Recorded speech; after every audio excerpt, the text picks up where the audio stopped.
Rightio. So what I thought I'd do is put together a bit of a video on my bike, and specifically the homemade stuff I've done to this bike. It's a 2015 DR650. I've had it since new. I bought it in November 2015. Rode it from the dealership to work to here, put it on this stand and absolutely stripped it.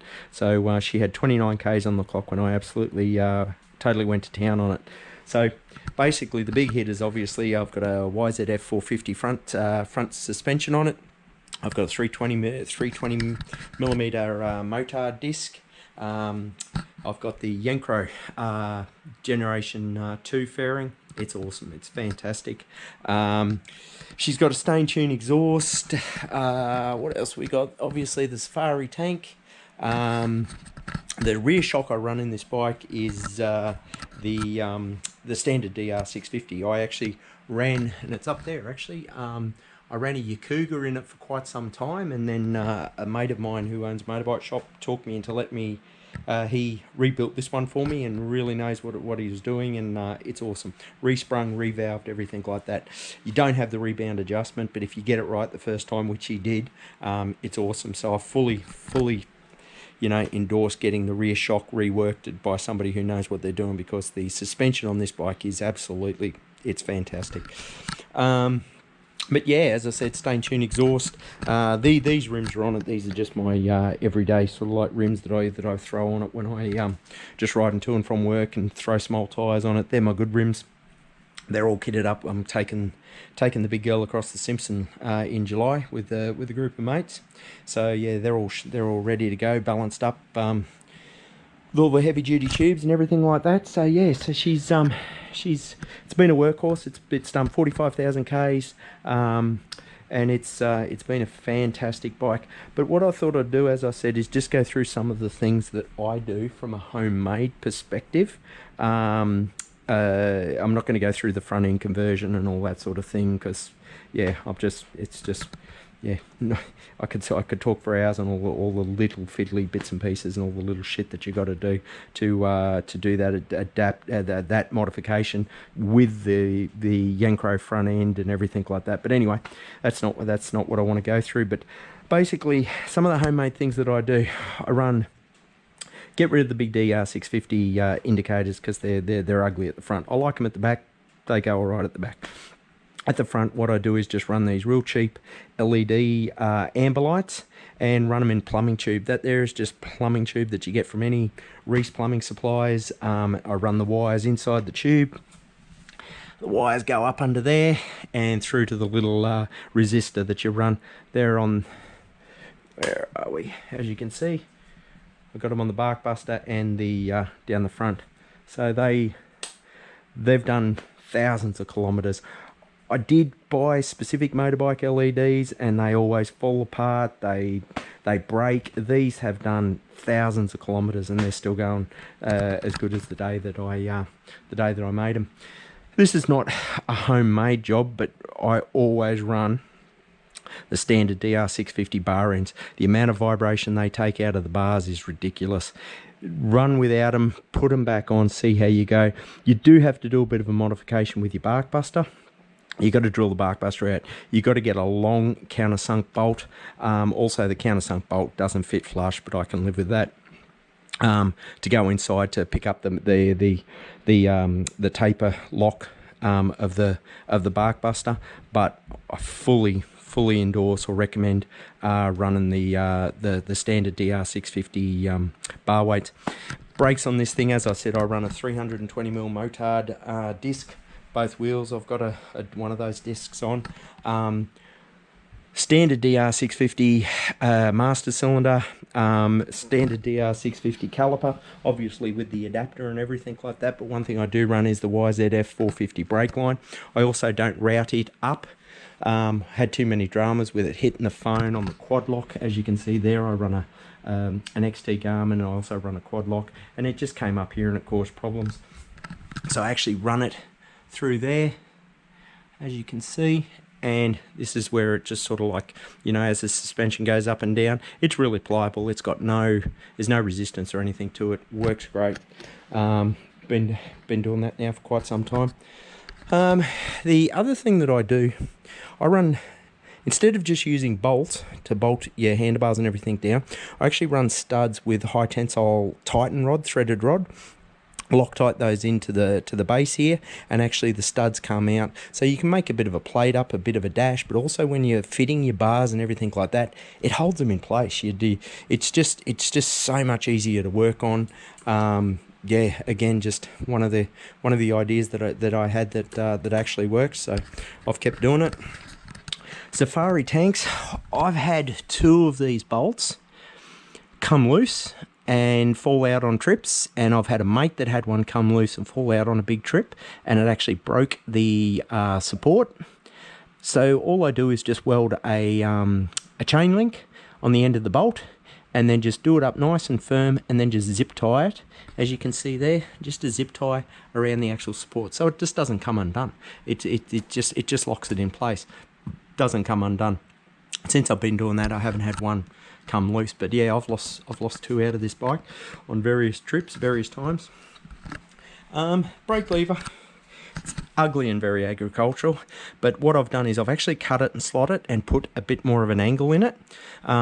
Foot peg mount I'll talk about in a sec, but a lot of it was to clear that, but also I've just thrown a bit of extra leverage on here, and I've actually thrown 20mm in here. I cut it and extended it 20mm and just made that a bit bigger. The foot peg mount, as you can see, these are YZF450 foot pegs. They're actually off the same bike as the front end, and I've made this adapter plate up here. There's a fair bit that goes into that adapter plate. It looks pretty chunky and heavy, and it sort of is, but there's a lot of metal that you cut out, and then you got to weld it up and all this sort of thing, and there's 2 pieces there that you've got to actually get just right, because these 2 bolts come out, this comes off, and then the 2 Allen keys are exposed that actually hold the plate to the bike. I see a lot of foot peg lowering kits that bring it down below the actual frame of the bike. I hate that. I would never ever do that. It's got to be, in my opinion, flush with the bottom of the bike. Otherwise, you're just asking for trouble. Yeah, and that's again just my humble opinion. The tight ass in me wouldn't allow to buy steg pegs, so I made my own up. These are just a new edition, actually. I've only just finished those in the last couple of months, and I've only done 1 ride with them. They're fantastic. What I did do though, and I'm not 100% sure because I didn't research it enough, but I believe the steg peg ones, or the genuine ones, not knocking them, they're a good product, they're a good brand, but one of the things that I think that you do have to do is actually take them off to access your air filter. As you can see, I've made my own side panels there, and I'll talk a little bit more about that in a minute, but I actually made them specifically so they come down, and I actually like that you're actually pushing on the lower part of your leg on the boot, so they actually work really well. Took a long time to actually get the geometry of it just right. I made one set up that were a total failure. They were too far forward and all that sort of thing, but yeah, once I got it right, it was actually pretty good. But yeah, I specifically made those so that you didn't have to take them off to access the air filter. Side panels, as I just said, I just made my own up. The original ones are just up there. As you can see, they've got a hole in them to access the bolt for the seat, because I don't like taking the side panels off. I remember watching a video that Vince Strang put on, and he said just get rid of them, and he's 100% right. They're just for the aesthetics, but I like the fact that you just don't see the electrics and all that sort of thing. They offer no real protection whatsoever, and you could just take them off, and I don't think it would make a rat's ass bit of difference, but I like the fact that it is just covering it, so people, it's just not there, because the electrics and everything that's behind there, it's not pretty. It's a DR650. It's not going to be fucking pretty anyway, but yeah, it's just one of those things that I chose to do. The linkages, I've gone to the trouble and put, it's a bit grotty under there, so forgive me for that, but I've gone to the trouble and put grease nipples in absolutely everything. Very fiddly, time consuming job, but really worth the effort. If you're going to do one, do this one. This one here, every time, before I put the grease nipples in it, every time I actually did a service on the linkage, this one here was always dry. These ones would have grease in there, and it'd be nice and, and there'd be still some some lubricant in there. This one here is bone dry.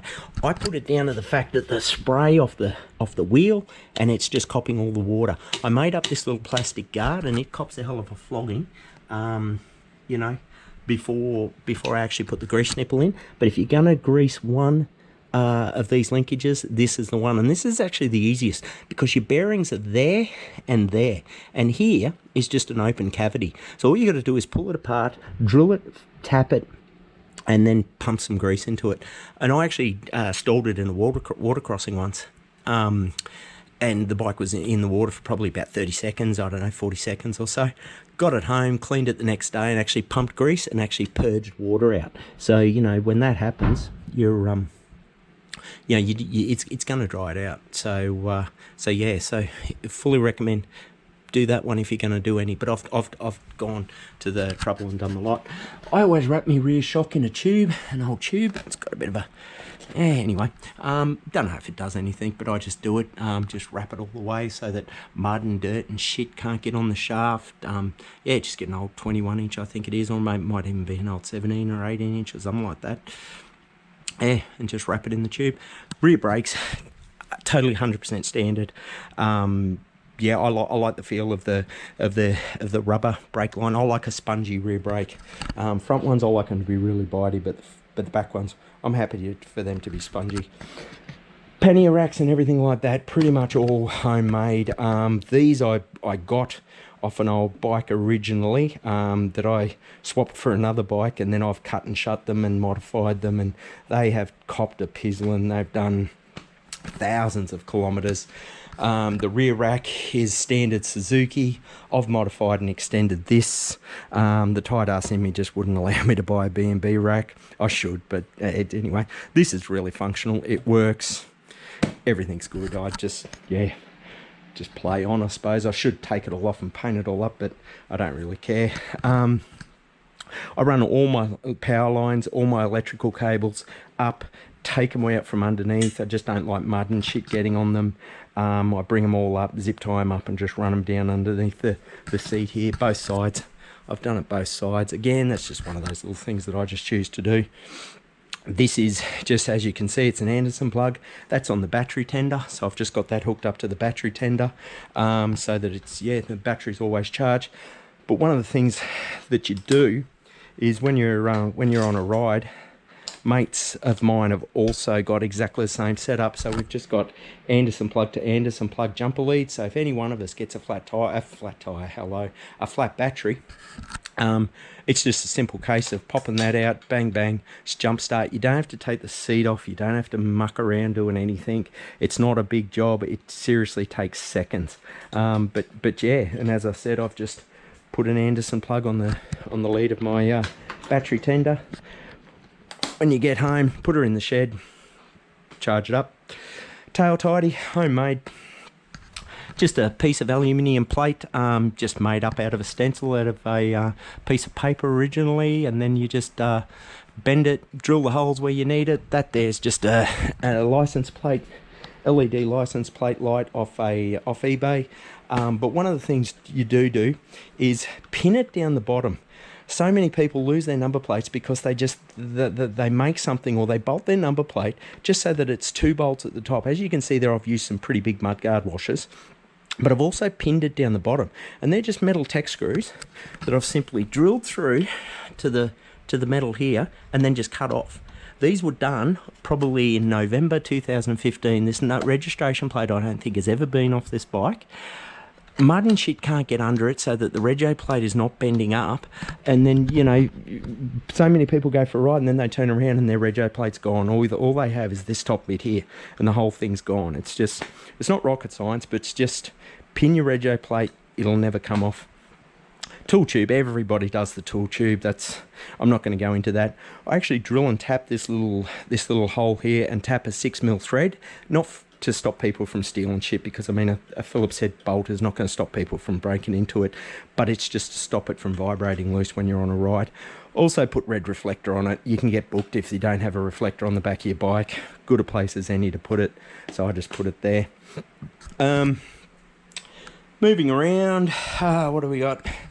Side stand, I've just put a piece of this plastic. It's just a polypropylene plastic plate. I've just put it, as you can see, agriculturally just drilled and tapped some tech screws into the steel side stand. It just expands the footprint of the stand. You know, to give it a bit of surface area. I actually, you know, where I live, we're actually on a sand bed. So if the ground is actually wet, I can actually put the stand down, walk away from my bike, and my bike falls over. So I actually do away with the hex head bolts that come in there, and I actually put some some Phillips head bolts with a small head, and obviously when the wheel's off, and I actually Loctite them in from this side. That way they're more of a stud. So when you take this off, because I always take this off, take the wheel off, take this one off, lift the chain guard up so you can put the chain on the swing arm when you take it off. Makes it so much easier. Also, them being Loctite, they don't come loose, because again, on a ride, because they're the DR650, she's a big air-cooled single, she vibrates. There's no getting around that. So so anything I can do, like I double nut a lot of the bolts and nuts and everything on it. I double nut wherever I can. I use nylock washers wherever I can. But that's just one of the things that I've found that really works. Another tip with the DR650, if you're doing the chain tensioning on these bikes is so easy. Honestly, it's the easiest bike ever made from a chain tensioning perspective. If you can pull that chain up and it touches the top of this chain guard, it's too loose. If it is just underneath it, just like that, it's perfect. That's it. And it's on this cam clicker type scenario, which makes it so easy. It's honestly the easiest bike to adjust the chain. As I said, this is just my tool bag. This is a 1.2 by 1.2 meter tarp that just rolls up. It goes everywhere on the bike. It's got tubes, it's got clutch cables, it's got first aid kit, it's got everything in it. As I said, it goes absolutely everywhere with me. It's done thousands of kilometers like everything else. Yeah, never comes off the bike. Side panel, again, cut a hole so you don't have to take anything off with the seat. Airbox, I always take that top bolt out and just put a zip tie there, so it just comes up and hinges and it actually stays there. Another thing I do with the air filter is I actually put a much longer bolt, so if it does, or if it would vibrate and come out, it's not just a short bolt, it actually would stay in place for quite some time. That's probably just me overthinking shit. Airbox drain, I've actually put, it's hard to see, oh there it is, but I've put this little one-way valve there, so when you get water in the airbox, it actually drains out. It doesn't do it straight away, but you give it a few seconds and it will drain out. But when you go into water, it's a one-way valve. Water doesn't come into the airbox. They don't last forever. You've got to change them out probably once every 2 years, but they're $2.80 on eBay. So, you know, they're not a huge expense. Another thing I've done, and this is only a new edition, I've made my own case saver. As you can see there, it's a bit hard to see. It just hooks on this rail, and then it bolts up on these two bolts. I've modified the original cover. It sits out a little bit further, but it doesn't matter. It doesn't collide with the gear lever or anything like that. It just sits in there behind that. It's a nice metal bracket that just gives it about probably 6mm distance clearance from the actual case, so that if your chain does break and it offers some protection. Yeah, and just extended the bolts, as you can see. Probably can't see it, but yeah, she's just a metal flat bar all the way around there just to protect the case. One of the things that really surprises me more than anything is how many people have trouble with this. These do not have to be tight. These seal on a flat surface along the side, on the cone, on the cylinder, sorry. So your O-ring goes on the actual plug here, and it seals on the side. These don't have to be tight. This is so loose that you can do it with one finger. I actually crack this every time I give this bike a service. I crack it, I take it off, I make sure it's got enough anti-seize on it. You don't need much, just a little bit, and then you put it back on. You do it by hand. Also, put lines. This is only a new edition, this cover. So I've just engraved a little bit of a line, Nico pen, and you'll be amazed when you go riding how often your eyes are drawn to that. It will never come loose. And that there, honestly, with an Allen key, you just do it with a finger. and you'll never ever have a problem with that plug ever again. You just, so many people do them up tight and just forget about them. You should do the valves on these things. Well, I do the valves on these things every 15,000 Ks, thereabouts. And every time you do it, you need to take this one and this one out. This one's steel, don't have a problem with it. I still put a bit of anti-seize on it. But this one here, the quality of the metal in these, or fucking, if you could call it that, is shit. They are absolutely shit. But the trick is to put some anti-seize on the thread and just do them up finger tight. It won't come loose. Honestly, it's just, yeah, I don't understand why so many people have so many problems with these things. But yeah. But again, zip tied on the bolt there for the tank. This is the main side actually that kept coming loose. The two bolts that I actually lost were actually on this side. But yeah, but that's basically a lot of the homemade stuff. My seat is homemade. I didn't do it. Homemade. It's my home design. I got an upholsterer to do it. It's got a gel insert in there. One of the things with the gel insert is it takes the vibration. Two biggest things you can do to this bike as far as battling the vibration is leave your bar ends in, or use a good solid heavy bar end, not those cheap Chinese bloody, you know, fancy ones that are anodized. The bar ends that come with the bike, leave them in there and put a nice gel insert into your seat. It takes the vibration out of the seat. You know, you don't, after you've been out riding with your mates for 4 days in the bush, you don't come home with a sore ass. Well, you might, but it's your call. But chain oiler, this is just an idea I stole off somebody in a magazine or something like that. That's just a whippersnipper primer bubble, and that's just a brake fluid reservoir, again, that you can just get off eBay or anywhere. It just holds the oil. That tube, as you can see, goes down, comes out all the way up under, and it just basically, every pump just puts oil onto the chain. No, I've never had oil come out and go onto my tyre and make me fall off or anything like that. It's never happened. The only thing I have had is a dickhead workmate who goes out and presses that bubble about 15 to 20 times, and you drop all your oil on the ground. But that's why you don't become friends with BMW owners, and you know who you are. I run a pumper carby on this bike with an opened airbox. Honestly, I wouldn't bother doing that again. If I was going to build this bike again, I would actually stick with the standard carb, pretty much standard jetting with the snorkel in the airbox. It's the difference it makes is absolutely minimal. I keep saying it, if you want more power out of a DR650, you've bought the wrong bike. It's just, I'm actually going to go, I've actually just pulled the pin on a complete Nova gearbox for this bike. I bought it and paid for it last week. It's on its way. I'm going to balance the crank, I'm going to balance the counter shaft, and I'm going to put a cam in it that is suited for torque and economy. And I'm actually even thinking about going to a one of those electron carbs, jetless carbs. They reckon they're getting really good power, really good economy. But again, I'm not chasing power, I'm chasing economy and reliability.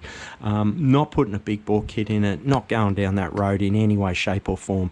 It's this bike is all about big distance traveling, and it's, yeah, I'm not looking for power. It's just not the kind of riding I do. I like the power of the DR. It's unintimidating, and it's just such a reliable workhorse.